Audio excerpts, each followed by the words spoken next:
Aaron Rodgers is on the field in Green Bay, and tonight he is terrible. He's 13 for 40 with 2 interceptions and no touchdowns for a QB rating of negative a billion, which is like if I showed up on stage and did my entire set facing the wall and eating mayonnaise out of a jar.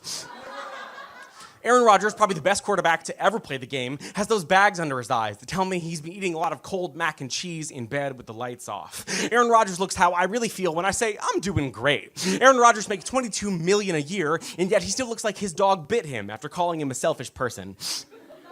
Aaron looks like he last slept in 2011 maybe, and he's playing like he's thinking about how he needs to wash his sheets. He's playing like how he hasn't washed his sheets in 5 or 6 months. He's playing like he'd wash his goddamn sheets if he could just stop goddamn crying for one goddamn minute, but maybe I'm reading too much into this.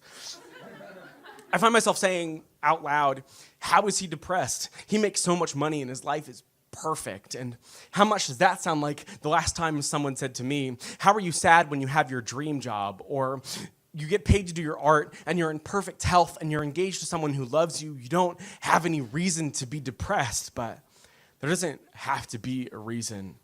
The brain is clay, but the mold is persistent. The brain has a shape, and you can only see the shadows. The brain remains a brain no matter how much cash you stack around it. My last birthday, I was surrounded by people who loved me, and the loudest thought in my head was still, they wouldn't even be sad if you died. Aaron Rodgers walks off the field in Green Bay and goes back to his dark house. They won, but it doesn't feel like it. He watches game tape until 3 a.m. and falls asleep on the couch. His phone has 4 texts, all of which say he played great today, even though he didn't.